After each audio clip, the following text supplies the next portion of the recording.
قال لي بعض الأخوة: تمضي الأوقات والأعمار دون فائدة.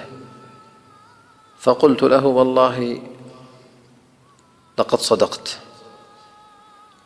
فسراق الوقت كثيرون، ومن بين هؤلاء السراق وسائل التواصل الاجتماعي، فإنها تستنزف كثيرا من وقت السعادة.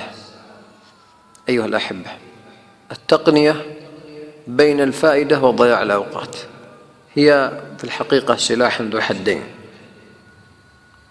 إن أحسنت التصرف معه عاد عليك بشيء من الفائدة، وإن أسأت التصرف معه ضاعت أوقاتك. وهذا الوقت في الحقيقة هو مادة حياتك، إما أن تجعله في الخير فيعود عليك بالخير، وإما أن تجعله في الشر فيعود عليك شرا.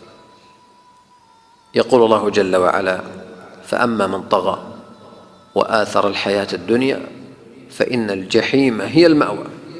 بعدها مباشرة قال: وأما من خاف مقام ربه ونهى النفس عن الهوى فإن الجنة هي المأوى. إذن عندنا نفس وهوى وجنة ونار، وفتنة يمر عليها الإنسان في حياته، إما أن تكف نفسك عن الشهوات والملذات وتعصي داعي الهوى في نفسك وكل داعي للهلاك وتصبر. طيب، والجزاء يا رب؟ فإن الجنة هي المأوى. أتريد جزاء أعظم من هذا؟ وأما من خاف مقام ربه ونهى النفس عن الهوى فإن الجنة هي المأوى. أما الطريق الأخرى فهي عكس الأولى تماما.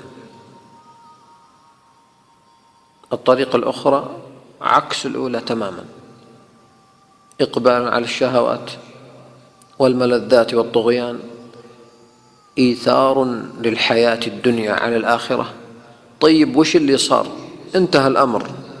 لا والله.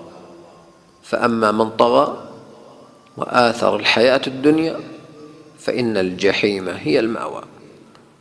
أظن أنه اتضح لي ولك أن الأمر حدد مصيرك، إما أن تسلك طريق السعداء فتسعد في الدنيا والآخرة، وإما أن تسلك طريق الأشقياء فتشقى في الدنيا والآخرة، وأنت ستجد هذا الشقاء في الدنيا قبل أن تلقاه في الآخرة. إذا علمت هذا الأمر واستقر في قلبك حقيقة، ستفهم ما معنى الحياة، وتعلم أنك لم توجد في هذه الحياة لتفعل ما تشاء من رغباتك وشهواتك، وإنما وجدت لأمر أعظم من ذلك. وبعدها ستفهم قول النبي صلى الله عليه وسلم: اغتنم 5 قبل 5، ذكر منها: وفراغك قبل شغلك. وقول الحسن رحمه الله: يا ابن آدم إنما أنت أيام مجموعة، كلما ذهب يومك ذهب بعضك. هنا نقف بعد هذا كله.